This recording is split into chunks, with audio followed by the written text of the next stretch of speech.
Hello everyone, and thanks so much for joining us for this Friday's edition of Alaska Weather. I'm Dave Percy, a meteorologist with the National Weather Service. Up first here on the hazardous weather graphic, wind advisories out. So you can see for the Alaska Range, mid-Tanana Valley and upper Tanana Valley and 40 Mile Country. For that zone, looking for that wind advisory to continue until 10 p.m. this evening for continued gusty winds up to 40 miles an hour. Mid-Tanana Valley, greater Fairbanks area, that's out until I believe 7 p.m. this evening. So just a few more hours there, from a few more hours to go. That's for those winds gusting to 35 miles an hour. Now for the Alaska Range, that wind advisory stays out until 6 a.m. Saturday morning for continued gusty winds to 60 miles an hour. Moving on to the breakout map, you can see along the Yukon, there's some open all the way from Eagle here, all the way to Circle and beyond. Pretty good entire stretch there with some open water.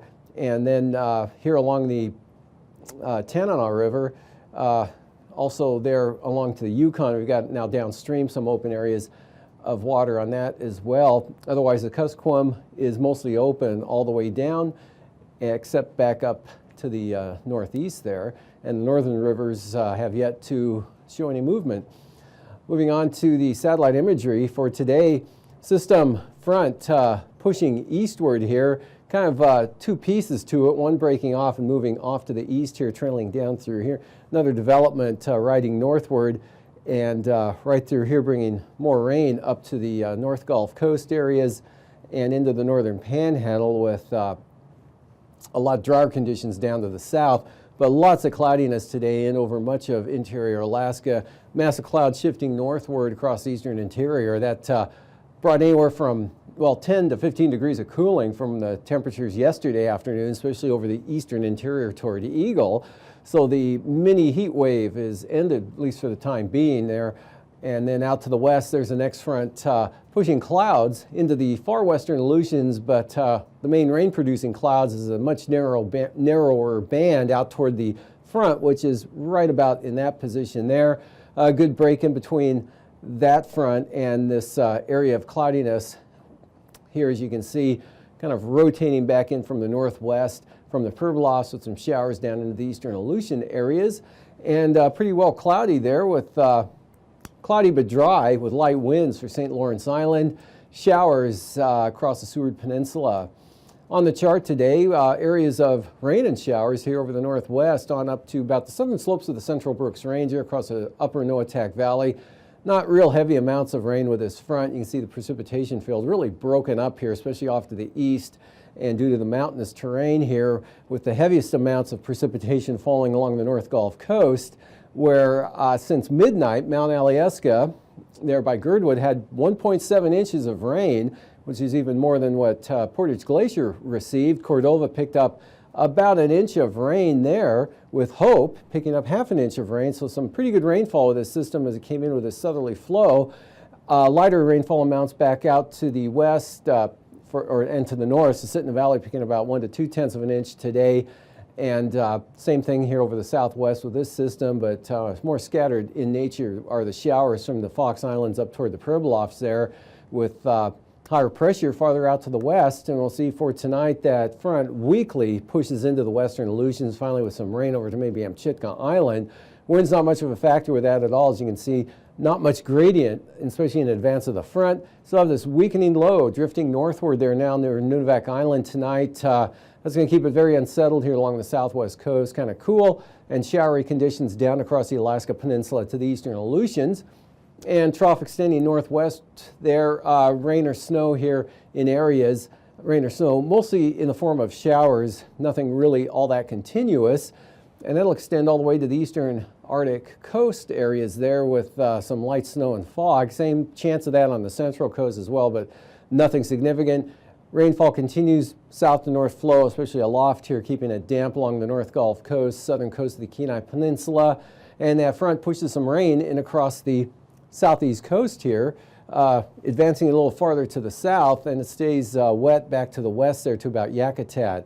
Forecast for Saturday, that front starts to reverse direction there and brings a good chance of rain, light rain, Port Alexander, maybe to Elfin Cove, eastward a little bit there over the interior with maybe some clearing down south, isolated showers to the north. Another trough here, scattered showers south central Alaska tomorrow with some clearing periods as well, especially over the Copper River Basin. Eastern interior losing the winds tomorrow for the Alaska Range as well as the 40-mile country and upper Tanana Valley areas with some partly sunny skies all the way up to the Brooks Range. Stays unsettled, cool, and showery out here in the west with that low pressure area along the Yukon Delta coast, and still a system back out there kind of redeveloping and barely even reaching the western Aleutians with any precipitation. And then for Sunday, that finally makes a little bit of a jog to the north and east, but again, pretty weak. Wind's not much of a factor at all, barely even making, if it does at all, small craft advisories. Isolated showers, Adak and Atka. Partly sunny, I'll call it, for Unalaska, and dry for the Alaska Peninsula, the best chance of sun on the Pacific side. And again, stays cool and unsettled here again over the western part of the state with periods of light rain from the Kuskokwim Bay area northward across the Yukon Delta, Seward Peninsula area, and Norton Sound, as well as St. Lawrence Island. Numerous rain and snow showers, but those will be light in nature with an isolated shower or two reaching the Pribilof Islands, with light winds only 5 to 15 knots here in that gradient coming around the backside of that system. No gradient in advance of it, but still some scattered isolated showers here over the western half of the state. Variably cloudy to the east, upper Yukon Valley, southward to about the Alaska Range, partly sunny skies, partly sunny, isolated showers south central Alaska. This system moving northward here brings rain. That next surge of moisture was that warm front develops into an occluded front as the system moves north. So good chance of rain, kind of difficult to tell how far west that precipitation will be. Could be all the way into, say, Turnagain Arm, or it could be farther off to the east like what I have shown here. But definitely more clouds and a better chance of rain coming in on Sunday, say from Anchorage eastward there. Some of that getting in the southeastern Copper River Basin areas. Isolated showers southern Panhandle with partial clearing. Looking at the forecast lows for tonight, mid to upper 40s there for the Panhandle with lower 40s, upper 30s, lower 40s, Copper River Basin, 30s across the Tanana Valley, central interior, all the way out here to the west, as well as the Seward Peninsula. 30 degrees St. Lawrence Island, mid 30s for the Pribilofs, upper 30s Alaska Peninsula, and mid to upper 30s there for the Aleutians. Up to the north, upper 20s for the Arctic coast and North Slope areas with 30s, lower 30s for the Brooks Range. Highs for tomorrow afternoon, barely reaching 60 degrees here. Some areas could reach 60, 61 over the Yukon Flats, possibly, maybe Eagle, but basically in the 50s again with highs also in the lower to mid 50s, Copper River Basin, south central Alaska, with upper 40s along the North Gulf Coast to Kodiak Island. Alaska Peninsula cooling into the mid 40s there toward Falls Pass. Lower 40s from Unalaska all the way out to Shimia, and having trouble struggling to reach 40 degrees at St. Paul, and just a little above freezing at St. Lawrence Island. Temperatures near freezing, maybe a little above along the Arctic coast. Low temperatures Sunday morning. Lower 30s here over the southeast interior, especially at higher elevations, of course, will be below freezing. 30s through the central interior, 25 to 30 for the North Slope and Arctic coast, with 40s again for the Panhandle, near 50 in the south. And then looking at the high temperatures, Sunday afternoon, again, struggling to reach 60 degrees here over the eastern interior. Susitna Valley, 55, 56, 7, maybe 58 degrees, and that's about it. Upper 50s also for the southern southeast coast. And out west, mostly in the mid to upper 40s and lower 30s, St. Lawrence Island. And now, aviation weather around Alaska. Look for some IFR tomorrow morning, Saturday morning there on the eastern Beaufort Sea coast. Marginal central coast and back into the IFR farther to the west. IFR there from the Bering Strait, western Seward Peninsula, St. Lawrence Island, into the north central Bering Sea, and then back in to the southwest coast with marginal VFR, Yukon, most of the Kuskokwim Delta, or the Kuskokwim, most of the Yukon Delta to the lower Yukon Valley there. Marginal VFR mountainous terrain here of south central and Alaska, actually southern Alaska here, and Kodiak Island marginal VFR Aleutians, IFR farther to the west there, and IFR along the coast of Prince of Wales Island, as far north as about Port Alexander, otherwise marginal. And for the afternoon, IFR slips up to the north here from about Sitka, possibly to Elfin Cove. Yakutat VFR, marginal VFR, North Gulf Coast, Kenai Peninsula, south side, Prince William Sound, Kodiak, and much of the Panhandle, as well as the southwest interior, eastern Bering Sea, Alaska Peninsula. IFR now for the afternoon all along the Arctic coast, and this area of IFR progressing east and northeast there out to the west. And for the Sunday morning, doesn't really make too much progression to the northeast here, but it does come eastward to Atka Island, marginal from there on to Kodiak, all of the eastern Bering Sea here, the IFR along the coast, St. Lawrence Island again to the Bering Strait and the Chukchi. Good VFR, north slope in the Arctic coast, except here on the east side, marginal VFR. Copper River Basin, basically VFR, marginal here, south central Alaska, and that just increases there as you get west of the mountains in the Kuskokwim Valley. Southeast coast, areas of IFR off to the east and to the north, otherwise marginal with VFR down south. And the afternoon, that increases, good VFR over the southern third of the Panhandle, IFR over the northern third, that'll extend back to about Cape Yakataga. IFR along the southwest coast and Nunivak Island, marginal VFR eastern Bering Sea up to the northwest valleys there, and the western Brooks Range, marginal VFR eastern Beaufort Sea coast, and the band of IFR persisting there around Atka Island becomes more widespread farther to the west. Anatuvik and Adigan, both marginal VFR tomorrow for Saturday. Lake Clark and Merrill, marginal VFR. Occasionally marginal for rainy as well. Windy, marginal VFR at times, possible on the southern entrance, otherwise VFR. Isabel, marginal. And Mentasta, VFR with possible marginal VFR southern entrance. And Tanita, though, optimistically, I'll call it VFR the entire day. And for Portage, marginal. Chilkoot and White, also marginal VFR. Freezing levels here, again, good gradient across southeast coast from 10,000 feet Dixon entrance to 2,000 feet there just east of Yakutat. 6,000 feet, warm air aloft with upper level high pressure there along the central Arctic coast, and 2,000 feet covering just about all the Bering Sea southward off the map. And for the icing threats, could be some rime icing here, light to very isolated moderate out west, northwest interior, rime or mixed icing above 4,000. Same thing down here to the south, areas of mixed, and the Panhandle seen above about 7,000 feet. This will be more of the rime icing. This mass will come northward to the North Gulf Coast on Sunday. Jet stream, southwest flow there following that thermal gradient, 100 knots right into the northern Panhandle. Cold upper low here, keeping it unsettled out in the west there. 50-knot winds coming around that. 9,000 feet south to north flow here, this low right off the Yukon Delta coast. 10 lighter over here to the east in the interior, picking up 25 to 30 knots out of the south, and then turning southeast and diminishing, also to the north diminishing. And northwest winds not all that strong coming around the back side of that, just 15 to 20 knots, 10 to 15 there down toward the Aleutians, Alaska Peninsula, and about 20 for Kodiak Island. We've got some 25-knot winds here off the Panhandle. 3,000 feet shows south-southwest, turning in the Panhandle over this general area of ridging, 10 to 20 knots there, lighter over the Copper River Basin, and southerlies pretty good here, 25 to 35 across the western interior, all the way up to the Brooks Range.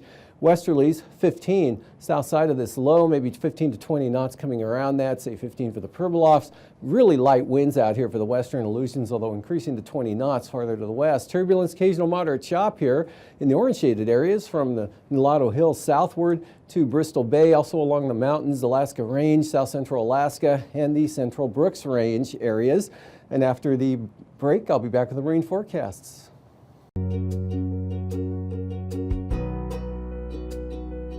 Hello, I'm a GOES-R series weather satellite orbiting 22,000 miles above Earth. I can see a lot of cool stuff from up here, and I take pictures of it with my spiffy camera that has 16 different settings. I have such good eyesight, I can see clouds, snow, smoke, smog, and ash, so I can warn you about dangerous conditions and help you avoid them. When storms are brewing, I watch them closely and help with hurricane, tornado, and flood warnings to help keep you safe. And my lightning mapper tracks lightning strikes way up in the sky, even through dark, dense clouds. I also help with search and rescue missions. I listen for distress signals from emergency beacons and tell search and rescue teams just where to find people who need help. But even when I'm keeping a close eye on Earth, I'm monitoring weather out here in space, too. I watch the sun for big bursts of energy, which send waves of radiation toward Earth that can affect power grids, block communication with planes, cause errors in GPS, and damage satellites. Space weather is also very dangerous for astronauts working outside the International Space Station. I warn them so they can get inside where they'll be safe. So the next time you watch a weather report or check your phone for the forecast, remember, that's me. So look to the sky and wave. I'll be here.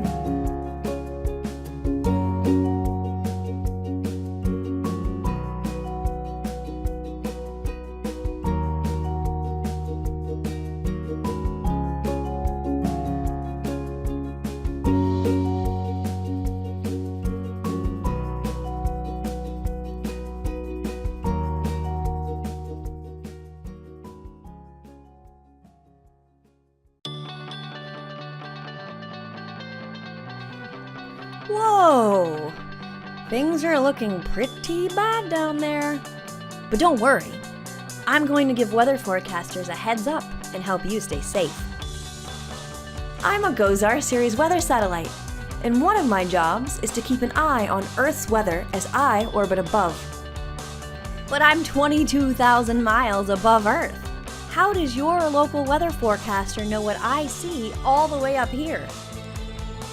First, I have to figure out what's going on.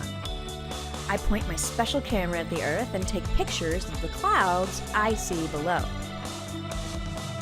My pictures show where the clouds are, but I also take lots of other notes about the clouds. For example, how high they reach into the atmosphere, how much rain they might cause, and when a severe storm may be forming. But I can't keep all of this information to myself. I have to share it with weather forecasters down on Earth. A big antenna is waiting for my call. Since I'm a satellite, I send my pictures and notes in a computer language of ones and zeros. Luckily, the antenna speaks my language. Computers connected to the antenna organize my notes and combine all of the pictures and cloud information and translate them into weather maps. They send a version of the maps back up to me. I'll hold on to these for later. Another copy of the maps is split into smaller pieces. This helps the maps move faster from one place to another. The map pieces are then sent for processing before being sent back up in the sky to a communication satellite. From there, the maps are picked up by antennas at the National Weather Service forecast offices in each region. There are more than 100 offices. I also take the maps that I received and send them out to companies that specialize in making the maps more colorful and better for viewing on TVs and computers. The colorful maps and the maps from the forecast offices then go to your local weather forecaster. The forecaster combines the information from these maps with lots of other information, like model forecast data and radar data, to make predictions about the upcoming weather in your area. And that's how I help you find out if bad weather is going to ruin your afternoon plans. You're welcome.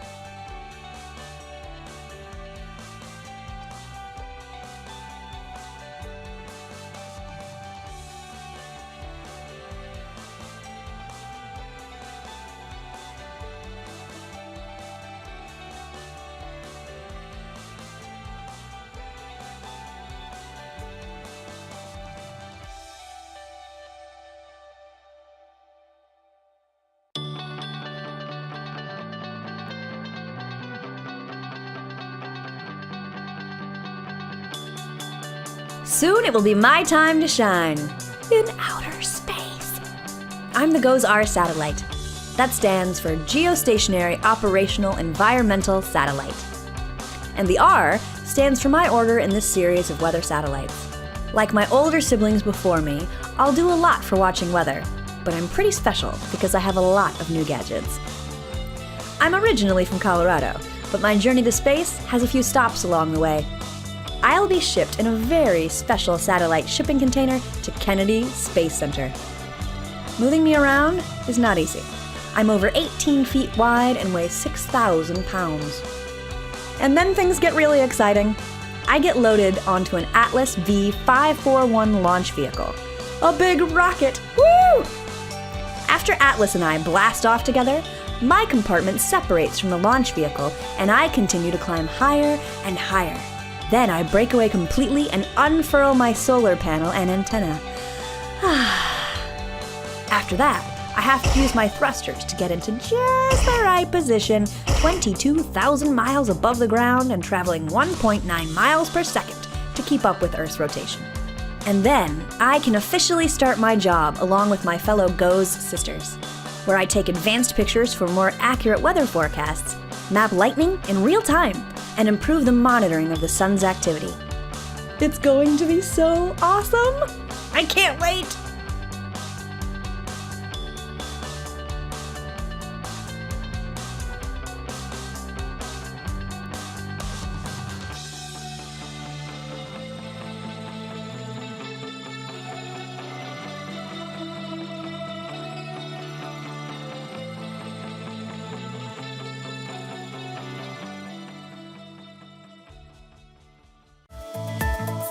And now, marine weather around Alaska.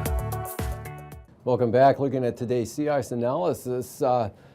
Open water here, less than a tenth of an inch, less than tenth concentration of ice, really expanding up here north of the Bering Strait, all the way up and close to the central coast there, off the northwest coast.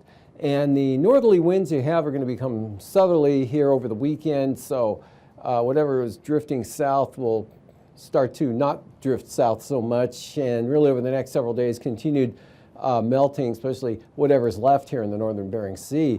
Coastal water forecast here starting out for northern Lynn Canal, south 25, small craft advisories, gust of 40 knots tomorrow.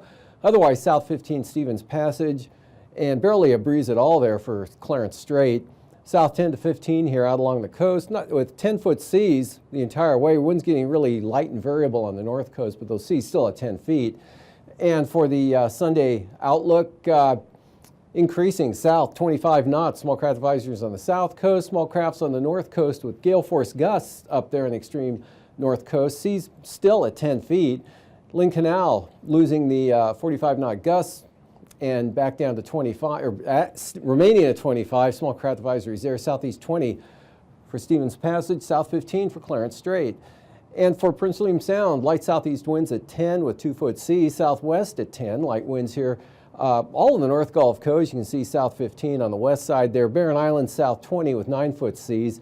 Kamashack Bay, southeast at 20 with 6-foot seas. Southern Cook Inlet, south at 20 with a little bit lighter winds up north. And then for Sunday, light north winds, 10 knots through the entire inlet here for the day on Sunday, 2 to 3-foot seas. North, Kamashack Bay with seas at 3 feet, and north 20 there for the Barren Islands. Small craft advisories here for the western North Gulf Coast, and small craft advisories even for the extreme eastern North Gulf Coast there with 8-foot seas. In between there around Middleton Island, northeast at 20. Prince William Sound, northwest breeze at 15, 3-foot seas. Kodiak Island, south 15 knots for tomorrow, and that extends all the way down to Cape Sarachev here on the Pacific side of the Alaska Peninsula. Bering Sea side southwest 20, turns south at 20 for Bristol Bay with 6 to 7-foot seas. Outlook for Sunday, west winds 10 to 15 from Bristol Bay all the way down to Cape Sarachev, and then west 15 from Cape Sarachev right up to Sitkinak, northwest 20, east side of Kodiak Island, and fairly light wind Shelikof Strait. Fox Islands tomorrow, westerlies 10 to 15 with the 15-knot winds mostly across Unalaska Island. And south, very light here over the central Aleutians at 10 knots with 5-foot seas. Southeast 15, pick up to 25 knots. Barely 25 knots with that next front swinging into the area with 7-foot seas. And then for Sunday, we've got small craft advisories, 25-knot winds here for the western Aleutians, anywhere west of Adak. Adak and Atka, east-southeast 15. Even lighter winds right through here over toward Nikolsky, and then west-northwest 10 to 15, basically for the Fox Islands with 4-foot seas. And for the southwest coast, southwest 25, 7-foot sea south of Nunivak Island, west 15 north of the island, north 15, St. Lawrence Island, northwest 20, St. Matthew Island, and the Pribilof Islands, west of 20. For Sunday, northwest 15 here for St. Lawrence Island, southwest coast west at 15, northwest winds 15 to 20 for the Pribilofs and St. Matthew Island. Beaufort Sea, central and east side to demarcation point, east winds 20 knots, falling back to about 10 knots here for the west coast. And then from Cape Beaufort to Cape Thompson, north at 15, Cape Thompson to the Bering Straits, south at 20 with 4-foot seas. And then for Sunday, southeast winds 15 knots from the Bering Strait up to Cape Beaufort, west central coast, southeast 15 to the east side, and then toward demarcation point picking up a little bit to 15 knots. For tonight, again, this front sliding into the panhandle with more continuous rain moving southward there, having trouble reaching the extreme southern areas toward Dixon Entrance. It stays damp along the North Gulf Coast, periods of rain southerly flow, especially along the upslope areas of the Alaska Range, showers there all the way back, scattering out toward Kodiak, and rain and showers here with this system into mostly the Kuskokwim Delta, showers, Bristol Bay, Alaska Peninsula, dry from the northern Yukon Delta into the interior. And for the outlook for tomorrow, weak warm front still, chance of rain for the coast, settled and cool in the west there with low pressure. Next system pushing into the western Aleutians. On Sunday pushes a little farther to the east, and rain moves back into the North Gulf Coast and the Panhandle. These forecasts are for planning purposes only. Call 1-800-WX-BRIEF for a formal pre-flight briefing. Always file a flight plan before you go flying. The U.S. Coast Guard Auxiliary urges you to leave a float plan with a friend or the harbor master before you go boating.